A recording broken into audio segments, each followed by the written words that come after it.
Welcome everybody to Ringsiders Wrestling. Today on the show, we're joined by returning Connor, and for the first time, Vic is joining us today. It's the Awakening. How are you, boys?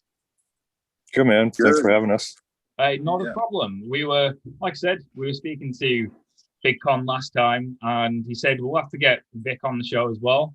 And now we've got both of the Awakening boys, so this is quite an honor, to have you both here. Oh, thank you. Like I said, seems weird. Former tag team champion. And former longest reigning as well. Absolutely, yeah. That's I think that's one of the coolest things about you guys is you were the longest reigning tag team champions in NXT, and I do believe that's still a record that's around to this day. So I know we spoke last time. I don't think they've gotten rid of it yet. And with the current with the current way wrestling is, I don't think that'll be broken for a long time. It seems like a lot of hot shot going on in wrestling in general. So I think that'll be a record that stays. Hopefully. Yeah. That always surprised me. I thought there was going to be a few teams that broke it there. But no one's been as dominant as the Ascension was. So, it's going to take a lot to beat you boys, I think. There'll never be nobody as tough as who we were, because we weren't babies about shit. We worked our way through injuries and stuff. And yeah. That and everything else. So yeah, that's actually a point that me and Callum both said before you guys came on that we wanted to bring up. Obviously, when you guys were in NXT, it was kind of a 1 hour show. It was taped. You could I used to love when it said coming next week the Ascension, or coming next week this person, and NXT had this kind of identity, and you kind of split up the eras quite decisive. Like you guys were in the era where we had Sami Zayn and Neville, and we had you guys in the tag division. Yeah. With the TV deal and all this with NXT right now, me and Colin both feel like that NXT has kind of lost its identity. Apart from there's a lot of good matches, like Finn and Kyle was a fantastic match, but I feel like overall it's kind of lost its kind of identity. I prefer AEW now because it kind of has a lot more kind of depth and identity. What would you guys say in terms of, because you went to the main roster, NXT has become quite main rostery. What would you say to kind of the lack of identity in NXT in current day?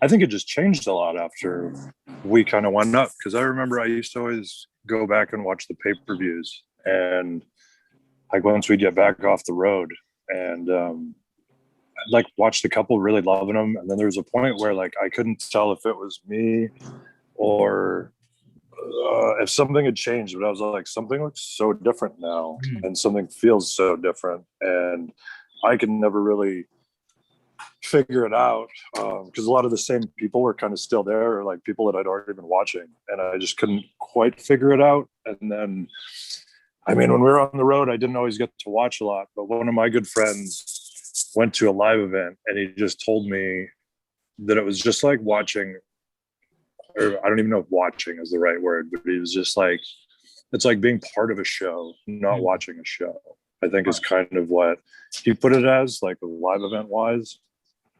I didn't see anything recently. I've just been busy lately, so I haven't gotten to watch much of. But I think too,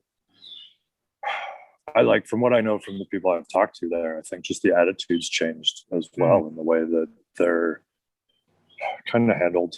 And I don't mean that's for the worse or anything like that. From what I hear, it sounds better.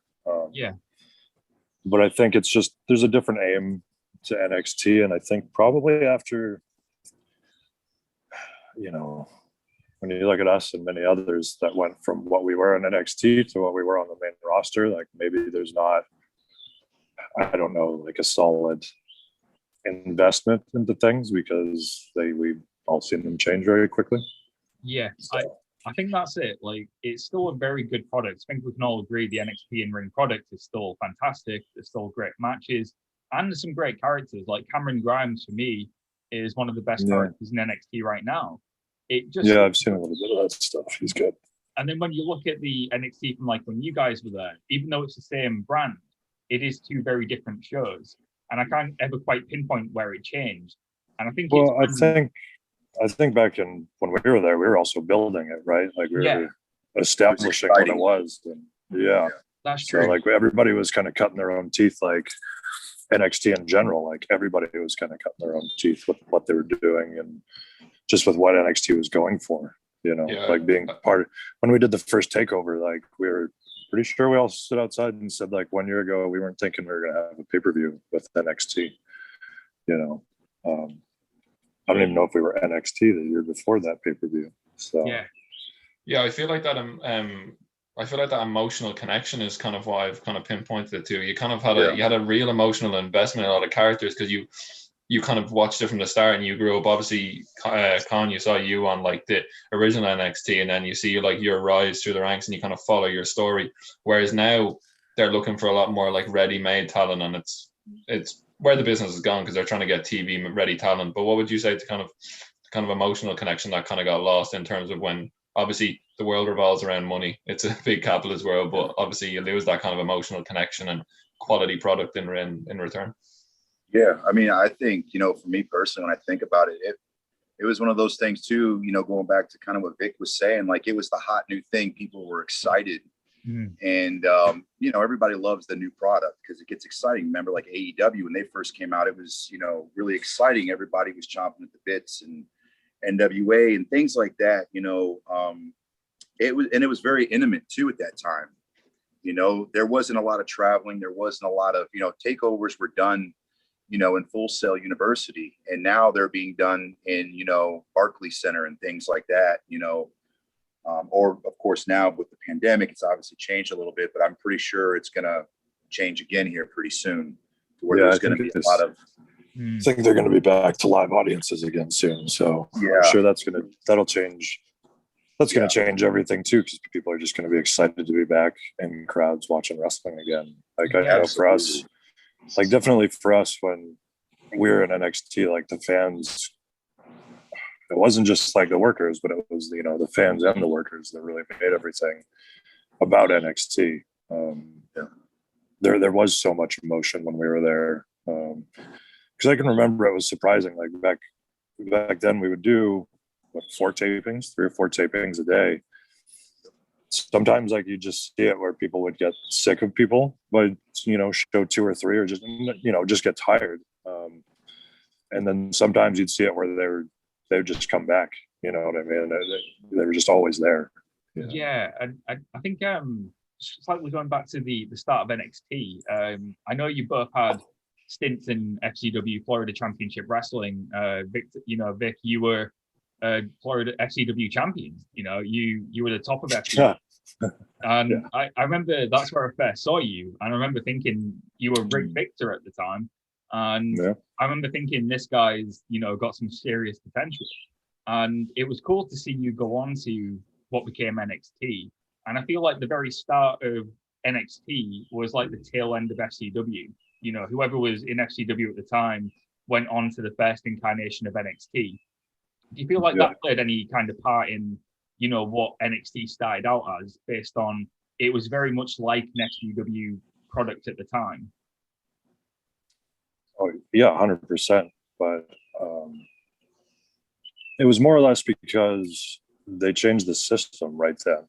Is what it was. Like that was, Hunter's kind of pet project was doing something with developmental, because the old system I just don't think was working,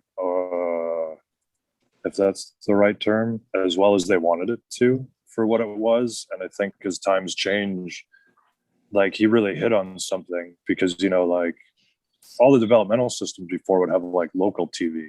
And I always appreciated that, because it gave you such a good, like I learned how to do TV from OVW. Like when I came to FCW, it wasn't any different. You know what I mean? And NXT, like when Hunter got a hold of that, he was like, okay, we've really got to make this like not just local TV. We got to do a little bit more and, have more eyes on this, so it turns out better. And I mean, really, he turned that around completely. So you guys fought some unbelievable tag teams in your run in NXT, but there's a couple I want to touch on in particular. Your program with Hideo Itami and Finn Balor was something that must have been amazing to be told that was going to happen, because I don't know, maybe tell us a bit about, like, were you fans of Hideo, or as Kent as he was known, or like Finn Balor from like the Japanese style, and what was the reaction when you knew you were going to be in a program with those two, because two of the best wrestlers in the world for my money of all time? Yeah. You can go for it. I think, yeah, I'm waiting for you. No, I think we were excited, because if I'm not mistaken, that was about when, we started bringing in bigger name talents at that time too. And international especially. And that was a pretty big deal. And the fact that, and Vic can attest to this, that was probably one of the funnest times we had when we were in developmental, was working, the program that we did on, quote unquote, the coconut loops and things like that with those guys. Yeah. And not to mention, of course, like the pay-per-views and stuff. They were a lot of fun. And of course, like the inside jokes and things like that we had going to, and it was just such good times, and to be able to it's a testament to us too, because here's two of these international stars that are two of the greatest, you said, in your eyes. And then, we're sitting there and we get to work with them and hang with them and, and be able to go with them. You know what I mean? So was that vindication for you? Was that like a real vindication? Like, obviously you believe in your talent, but then to like go toe to toe with those two, that must have been real kind of like vindication that you were on the right track. Oh yeah. I mean, I think we always knew we were on the right track. It was just, a matter of, whatever you put in the ring with Vic and me, like we were going to be able to go with them no matter what their style was. We knew Vic and I, I don't know how to quite explain it, but we just know how to adapt to pretty much anybody that we're in the ring with, no matter if you're from Mexico, Japan, the UK, we can go with any style. So. Yeah. And you alluded to something there, you always knew you was ready for this kind of match or this kind of program. And we all know how critical the internet can be at times, especially places like Reddit. But I remember when that feud was happening, people on Reddit really came around to the Ascension around that time. And I think some people maybe thought, oh, they're ready for this feud. But at the end of that feud and during, everybody changed their perception on the Ascension and realized you guys were for real. And I remember at the end of that feud, it's when the Ascension was white hot. Yeah, you guys know firsthand. There was a point where the crowd reaction to you guys was legitimately crazy. They wanted to see you destroy people. That must have been great coming out of that feud, knowing it not only got these guys over, you did your parts perfectly. You made these guys look great, but also you came out of it too, looking just as good. Yeah. Yeah, I mean, it's something I'm sure that we hang our hat on, like we hang our hats. I mean, it's cool to be able to do things like that. It only knocks your stock up for the entire company, for both of them, for us, especially if we get to prove ourselves to the people too, that, listen, these motherfuckers can go, what I mean? So that was important. I remember too now, like thinking about it that way. I can remember too, at that point in time, we were watching all the towns that we had been doing that used to be empty. And all the arenas are, not a lot of people. And now they were all full. Yeah. And when we would walk out as the main event, like there was a lot of times where I remember being like, man, are these people going to give a shit? And then we would go out and get that reaction that you're talking about. And that was a very, that was something I feel like we really hung our hats on at the time, because we were like, shit, we are doing this. There was a point, honestly, where I thought they were going to turn you guys face, because, when an act gets so hot, WWE sometimes thinks, right, we've got to turn them face now, even though it'd be cool to just keep them heel and ride with it. I really did think you guys were going to get a top face push in the tag team division just based on the reactions. Is that something you guys thought might happen? No. No. Good. I think we were kind of telling them like, hey, you guys hear the reaction when we go out, right? Like this isn't like your typical, I don't know, good guy, bad guy match, I guess. Like just because the way everything was structured, but they never really looked at us like right guys. Babies. Even when they turned us good guys, I feel like that's a problem with the main roster. When they hear like a heel getting like a face reaction, I've noticed that they kind of they just get it and they shove it down your throat and kind of Whereas obviously you just said they just let you guys be who you are, and it works. Like, just let, if they cheer you like baby faces, so be it. But don't kind of, like, I've noticed a couple of times, I can't pick names, but I've just noticed that they kind of just really like stamp home once they hear a good like babyface reaction. That kind of just then all of a sudden it gets old after a couple of times when they just start cutting generic promos. So I guess it's good to kind of leave you guys be and let that the reactions just be the reactions. Yeah. I mean, I guess we never really fought in, like, I don't think we really cared which way they had us go. We just liked that we were doing what we were doing. So it wasn't like a big, we weren't like, hey, don't you hear the people, like, you should be doing this with us. We were just kind of like, this is all working. So, how do you want it? I remember we more said, how do you want it to go?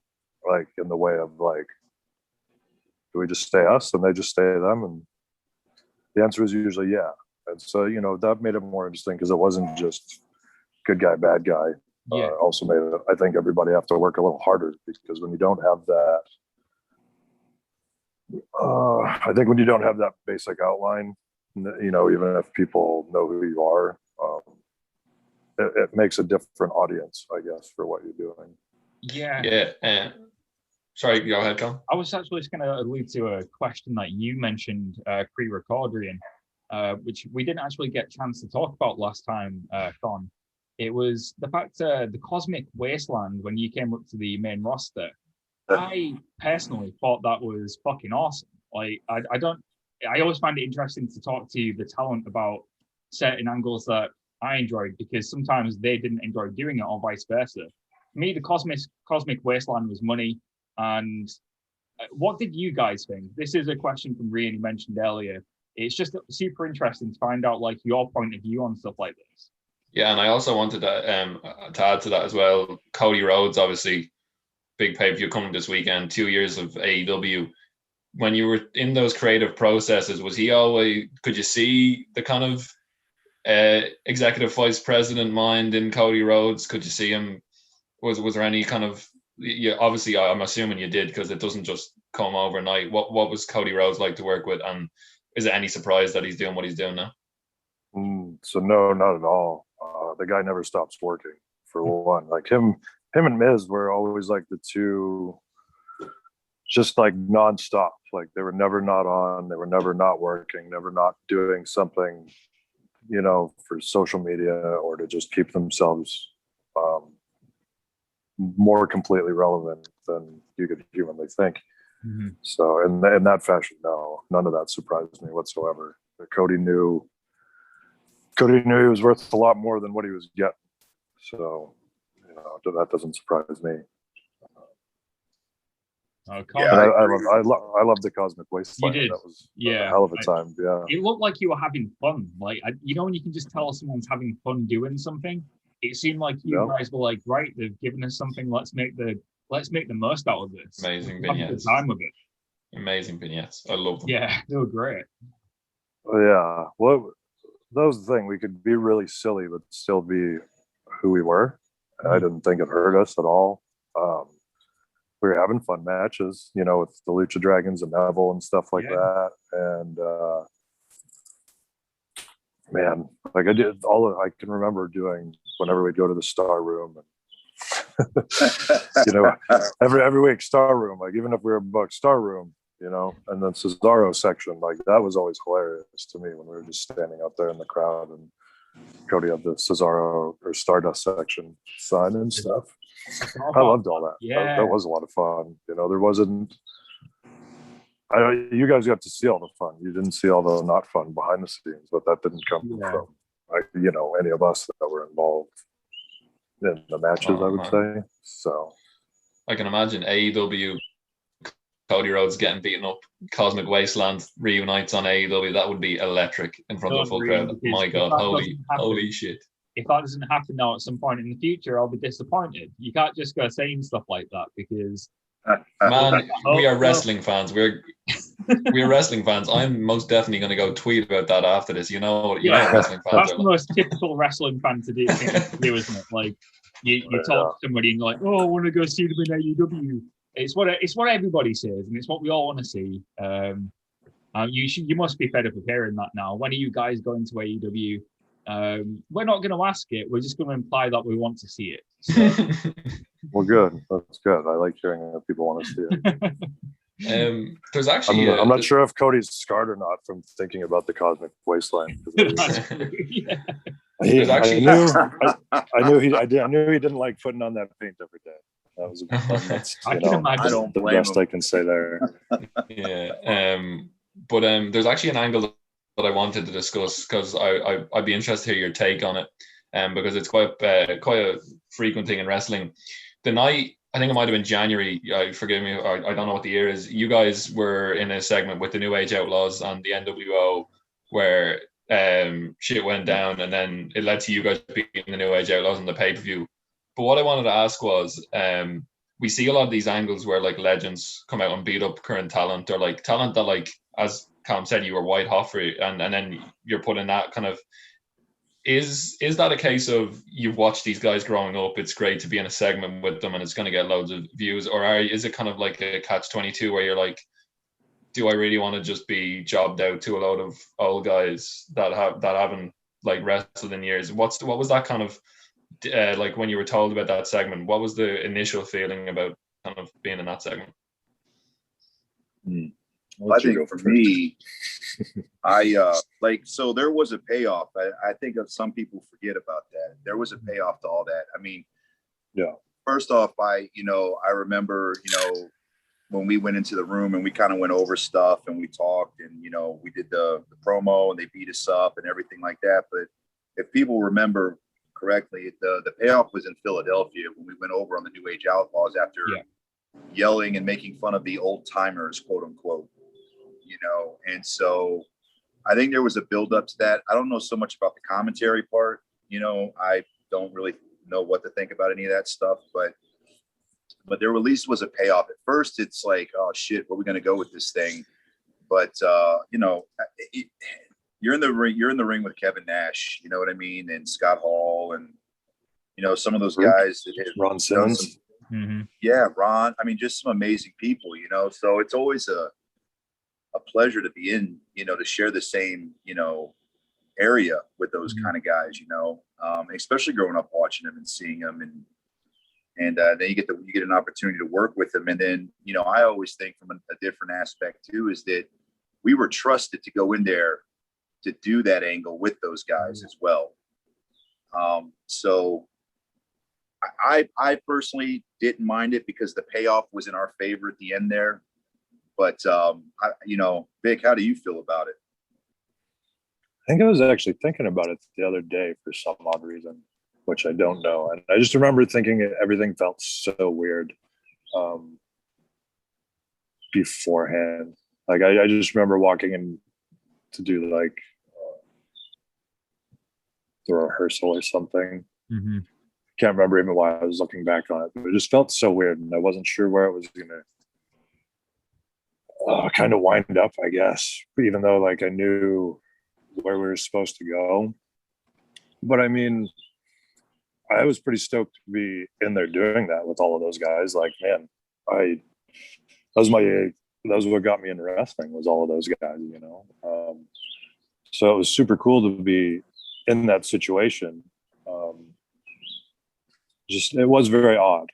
That was all I could say. But then everybody seemed so happy when we came back. Like, it didn't really, seem nothing that was concerning to us in that moment really seemed to bother. Like, I just remember the writers were so happy, and I can remember one of them saying that was the best payoff that they'd ever had to like a little, just like a little angle like that type of thing. And knowing where we were going to go with it, we're like, okay, cool. This all seems to work out pretty good. Yeah, that kind of explains it there. That's why I asked, because sometimes you get those kind of legend segments where it's a one night thing, and then a talent gets kind of pushed under the rug or buried just for like a kind of like maybe the Raw 25 is a good example with DX coming out with the Miz Taraj and Miz and stuff like that. But yeah, it seems like that with the payoff, it kind of put you guys got rid of the old timers and then moved on. Right. Was that the last? I was going to say, I think that was the last match Outlaws had, but I know they were out on WrestleMania for Yeah. something. I think you were their last actual match. Yeah. Maybe, yeah. Yeah. I thought about that. Another question I had to ask. I don't think I got a chance to ask it last time with Con. I remember afterwards that there was a first incarnation of the Ascension in FCW, wasn't there? And that was with Ricardo Rodriguez. And I believe it was Tito Colon, Raquel Diaz. I remember there being a stable called the Ascension. Can you remember if that had roots in the Ascension you guys were? Was it like the same idea for a stable? Or was it meant to be you and them in the stable? What happened there? Can you remember? That was before me. Connor was there the whole. I don't know if with Ricardo that was right when you guys started. Yeah, I think it's 2011, so it was 10 years ago now in FCW, and it was Ricardo Rodriguez leading a stable called the Ascension. I think Con's frozen screen means no. I think he's trying to tell us with a zoom. I was gonna say because Connor was in it, so I wasn't in the original Ascension. Yeah, you think Kenneth Cameron. I believe Con got in. I believe Con got injured at one point, and then he came back, and then it kind of. Yeah, well, so because I can remember I was there for most of it, like when they started and everything. And so it was originally with Ricardo, and the one thing I can't remember the exact story of is why Dream switched it all. But he didn't switch who was in it because they had Raquel. Tito. I always mix up his work name. Yeah. The Cologne, Orlando Cologne, and then there was Brahm, like now Brahm, and then there was Connor. So they were all in it. And then Orlando got called up not too long after they had started. Right. And so then it was just Connor and Brahm and Raquel. And then Connor broke his back in a match. I don't remember live events.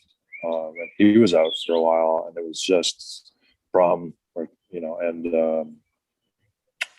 Raquel.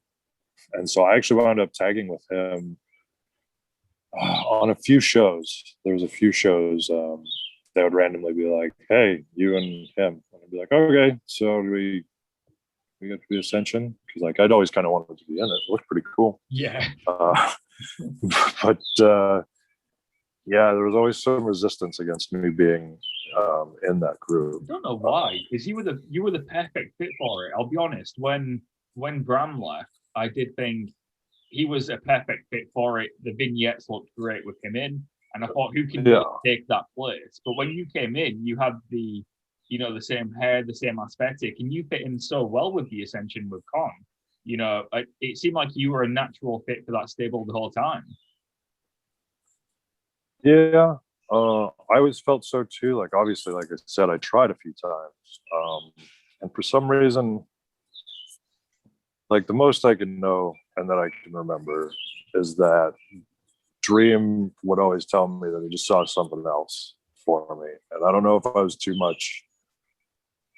I don't know, looking like the devil for him or what it was. He'd occasionally say that, but I looked too evil for how nice I was. But he just kind of wouldn't buy it for a little bit. It took like a while, like because even like Con was up, he was kind of doing like the live events and stuff like that. And I think it was when we were shooting the first what do you call it, bumper for NXT, like when you do all the screenshots and everything for like the entrance. And I just filmed like my little thing, and then one of the guy who was filming and directing that day, Chris Chambers, he was like, "Hey, have you talked to Hunter?" And I was like, "No." I was just like trying to make my way in NXT. I didn't get to talk to Hunter that much. We were all just starting up.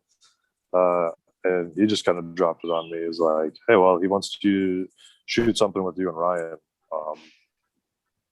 to, see what you guys look like as the Ascension." And I was like, okay. So, but you can now go back to the origins of that question with him and the initial Ascension. The initial Ascension, I think it's still connecting to Con's audio, but I will. Here we go. There we go. There he is. I'm so sorry. Was that me? Was that on me? No. It was let's blame the original Ascension. We'll blame the original Ascension. Zoom botched. It wasn't you. Ricardo hacking your Wi-Fi. The original Ascension with Tito Colon, Raquel Diaz, Ricardo Rodriguez, and yourself. The original Ascension in 2011, 10 years ago now, a very different Ascension to what it became. Can you remember the original idea for the Ascension? Was it to be anything like it became, or was it a completely idea for the original stable? No, it was it was going to be nothing like that. Actually, the whole idea that Ricardo had was there was 5 of us, and the 5 of us absolutely did not look good together. It was just like I was like, what's going on here? I mean, do they just not have anything? You know, are they just going to let us go? Like at this point, it's like, what's happening here? You know. Yeah. But Ricardo had the idea of the 5 chakras, and that was the whole idea because there was 5 of us. And so he was originally, the Ascension was supposed to be more of like the Vic, help me out with this. It's like the chakras and the healing and all that stuff. Well, I was just thinking that doesn't make any sense to me. There's 7 chakras in your body. I know, but that was the whole idea. Say, right? If that was Ricardo's idea, he should have read up a little more. I remember I was trying to, because I saw the first couple of promos that you guys all did together, and I didn't know what to think of it. It all seemed really cool, and I don't know the best way I can put it. It was like dark and gothic, but at the same time, it wasn't what Dream then turned it into when he went on the True Blood kick. Making everybody vampires, baby. Y'all vampires. Yeah, baby. Y'all vampires, baby. You want to suck the blood. So like the True idea, Blood TV show, it's a big hit. Yeah. And so that was the idea with that, Vic, was it's crazy, man, because like I remember texting Ricardo because he was on the road that week, and we had, I think it was promos on Wednesday, right? Yeah. And I said, Ricardo, we got promos today and we have no direction on what we're supposed to talk about. And he goes, we'll talk about the Ascension and what it means to you. And I was like, oh, okay. So I text message everybody. Then I had this weird concept of let's all wear black because it's businessy. And the rest just took over itself. And then that's when we cut the promo. And then Dream said, Connor, come here, baby. And I remember walking in there and he goes, what do you see right here? And I remember thinking to myself, a bunch of jackasses. That's what I said. Like, and he goes, no, baby, I see vampires. And I was like, what? And then Shaw was like, oh yeah, it's like that True Blood thing. And he's like, yeah, like True Blood. And then Dream had probably never seen True Blood. Right. And then next thing you know, it was Ricardo Rodriguez don't belong in this group. He's fucking fired. And I remember thinking to myself, oh no. I was thinking the same thing. I was like, you're talking about gothic vampires. Ricardo Rodriguez was the furthest thing from a gothic vampire. I'm with Dream on this one. Well, I remember. I don't think Ricardo's vision was that. No, it was different because I can remember when I was listening to him talk on that first promo that I saw you guys in. I can't remember what it was he said, but it was so much different than like what everybody was kind of used to him talking like and how he was presenting himself. And like I remember thinking like, hey, this is cool, there's something here. Like I just can't remember the direction of that first pro. I just remember when I saw it. And then the next one that you were talking about when you were all in suits and Dream's like, yeah, Ricardo fired, he's out of here. I love that you both do the most perfect Dream impressions. Like, yeah, I was gonna ask Colin, Vic has mentioned Dusty numerous times. That's just a testament to the man he was. I'd be kicking myself if I didn't ask you for a Dream story. What's the most memorable Dream story that you can give us on here today? Is there anyone that sticks in your mind?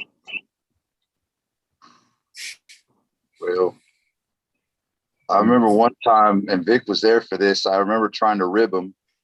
That really backfired on me pretty bad because he had a list of people. When you wanted to take his time, he would sit down with you and he would talk to you. Did it just click me? And I ended up putting the name Mike Hunt on there. And then we had promo practice that day, and Dream was hot. And he's like, "What, somebody fucking with my sheet?" Man, he was sitting there, and it was just these underlaying shots he kept throwing. He goes, "I know who it is," and I'm sitting there thinking to myself, "There's no way he's gonna know it's me." And he goes, he would walk out, then he'd come back in after a couple promos, and he'd be like, "Don't think I don't know who you are." And then people would come up, cut a couple more promos, and Vic's just being cool because this time Vic's just doing this thing for the the first couple of times, and I'm sitting here thinking to myself, "Oh shit, man! Like this is you're gonna get a bionic elbow to the head." I'm just thinking, like, I hope he doesn't think it's like he doesn't know it's me, and then he comes out and he says something like, "Those damn vampires! I know it's one of them." And then he went back in, and I go, "Oh shit!" I was like, "I'm so bummed." And then I went and I apologized to him. And he's like, "Apologize for what?" And I was like, "I put Mike Hunt on there. I'm so sorry. I was just trying to pop you." And then he looked at me, and I just remember he gave me a hug and he kissed me on the cheek. And I remember thinking to myself, that was the fucking kiss of death. That's like what those Italian mobsters do. Yeah. That's the last time you were. I remember you telling me that. You said he came out afterwards, and you go, "I'm pretty sure I just got the kiss of death." Yeah. I'd say you were taking your. I'd say you were being very, very careful in your next match. Very careful. Period. Period. Yeah, just the one I always think of after that is when we first did the promos, Enzo and Cass, that we did in promo class. And I was wearing like a towel and like high-heeled sneakers and had my hair all done up weird or something. And I had you, I think, just standing there or something, right? That's how like Big Cass would. How you doing? And I just came doing the shuffling by, acting like Enzo, and I can just always remember hearing Dream pop where he was trying not to pop, but it was such a hilarious noise to hear that was it was just like this weird he's trying not to laugh and he can't help himself, and I'll never forget that because I was like, yes, finally, just finally got him with something. I could listen to guys talk about Dream all day. Oh yeah, it seems like he was the most interesting guy to be around, one of the best minds for the business. I mean, you must look back on those times and think we were truly thankful to have that experience with someone like the Dream. Yeah, I know. I mean, what I remember is the man was a magician with his words. Like, it was one thing to watch it happen on TV, but like he would walk into the room, he'd start talking, and you would just watch him like capture everybody in the room. Mm-hmm. And it was beyond amazing. Like, he's one of the only people I can say I've seen do that, like, day after day after day after day. Like, even with the same people who, even when you know his tricks, you get caught up in that magic of how he tells a story, or how he talks to you. I liken it to like that kind of, for me, like that kind of grandparents kind of mind where you like hang on their every word and you remember a lot of their advice, and you just cherish being like in their company, and just like you not very often do you remember every single word, but I'd say with Dream, as you've been quoting Dream there, you could remember a lot of what he said. Yeah. He was amazing. Definitely. Anytime you're around the guy, he was so mesmerizing, right? Like, you would look at him and you would just be so mesmerized by that guy and everything he said and everything he did. It was he was special. That's all there was. He was a special human being. Yeah, for sure. We've covered the early NXT days and a few things that I've been wondering, like the first incarnation of the Ascension. I'm wondering, have we got any news about what's next for the Awakening? Because that's you guys now. You're the Awakening. That's who you currently are. You're looking to get back on the scene and fuck shit up again. Have we got any news about when you'll be making your returns and doing that? Well, yeah, we've already been out there. We're going to beat the hell out of the Headbangers again, and good. Stupid Matt Cardona, and Brian Myers coming up in a little bit. Next month? I think July. Hope you're gonna beat him up real good, because I'm gonna chop the fuck out of him. Good. Nonstop. Yeah, he's gonna wish he was Zack Ryder again. Give him a chop from the ring. Tag teaming with Mojo after that match. Brilliant. You know. So you've got quite a busy schedule, I'm hoping, coming up. Not busy enough, but is it because what we have scared of getting in the ring with you, do you reckon? Or is it? No, I don't think so. I don't think that's ever been our reputation. It was only Goldust who was scared. That was just me, not you. He always wanted to be in the ring with you. It was never me. I think that was just a lie. I think he lied. I'd still love to get. I feel like every time I speak to yourself, Con, and now you, I feel like there's so much we can speak about, and it would be awesome to still get you back on down the line, especially when I'm not feeling high as fuck because of my vaccine. I feel like I'm tripping balls. I don't know if this is standard. But, lucky you. Yeah, you know what? Yeah, man. Is that what the vaccine does? Maybe I'll go get it. Everyone was saying to me, "Oh, you feel a bit rough afterwards." I feel great. Like I just don't feel quite with it. When they ask me, maybe you guys in the UK do have the nanobot ones. Yeah, maybe. Jealous. I'm not complaining. If Bill Gates can access my brain or whatever now, brilliant. I don't care. When they ask me which vaccine I want, I'm gonna ask for one of each. I think after hearing this review. That's the thing. Today, when I was getting my vaccine, they said to me, "Oh, we've got the Pfizer vaccine. Is that okay?" And I was like, "Do I have a choice?" Like, I didn't know if there was a choice. I didn't. It's like they were coming up with a collection of wines. Like, would you like to have a collection? You know, just put it. I don't care. Just put it in me. But yeah, I feel all right, but not quite with it. But if you guys are coming back on in the future, I'd love to make it a regular thing with you guys. I'd love to. Yeah, man. Love that. Have you got anything you want to promote? Do you have any merchandise or any upcoming shows? Yeah, I think even I don't know when this will go up or if it's live right now. There's a Memorial Day sale at PWT's, of course. You can find us under FK Ascension there, or search Murder Face. What else do we got? Oh, Grudge Match brand, of course, has the sweet t-shirts that we wear out to the ring and are a great company. Yeah. So definitely, their stuff is where you can get our shirts anytime. That wrestling merch Central, which is out, if I'm not mistaken, it's located by you down in the UK. So our stuff up for that as well, and you can look for that with hashtag the awake, or not hashtag, but the awakening. Just look for that. Yeah. And so we're out there as well, because apparently you guys don't have a lot for t-shirts. No, we don't. That's weird. The shipping from America is crazy, especially to Ireland. When you're looking on pro wrestling tees, it's going to be great to have like a UK store actually, because the shipping from America is almost as expensive as a t-shirt sometimes. Yeah, and it takes 4 weeks, 5 weeks to get here. Yeah.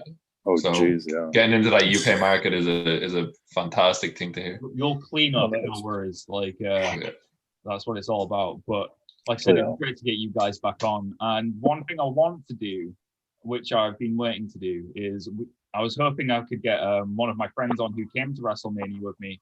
Con, I spoke to you last time. We got that picture together at WrestleMania Access where we're doing the Pepper pose. Yeah, remember? Yeah. So can we strike a surf pose for the thumbnail, please? Do you want me to get in on this? Yeah, absolutely. All right. What are we doing? What's the pose? Let's go. This surf pose. You know, remember when you were doing the surf dudes with attitudes? Oh, gotcha. So I'll have to try to figure out something to set this on. I feel like I'd be missing a chance if I didn't ask. So I want to recreate the picture. Future 8x10 at Pro Wrestling Tees, formerly known as Ascension.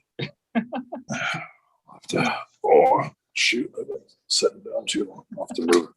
They've got the shades Camera on anyway. Doesn't just they're ready. Me in the underwear. They're ready. They knew I was going to ask, I'm sure. There's no way you talk to the awakening and don't ask. There we go. Oh, he's got it. He's even got it. Vader will hold you guys up. That's what works. There it is. Whoa! Whoa! Whoa! And that shit was too I'll much get fun. Con as well. I will There admit. we go. There we go. There it is. Was that everybody at the same time? And then I think we fell off. Yeah. That's the thumbnail for the episode. Oh yeah. On that 100%. note, guys, absolute pleasure speaking with you as always. Hope you have a great thank you. day. Thank you. See you next time. Thank you for joining us. Yeah, feel Sure. better. Thanks for having us, guys. Yeah. Good. Hopefully the Bill Gates doesn't take over your bank Hopefully you come accounts and down stuff. soon. Hopefully. Yeah.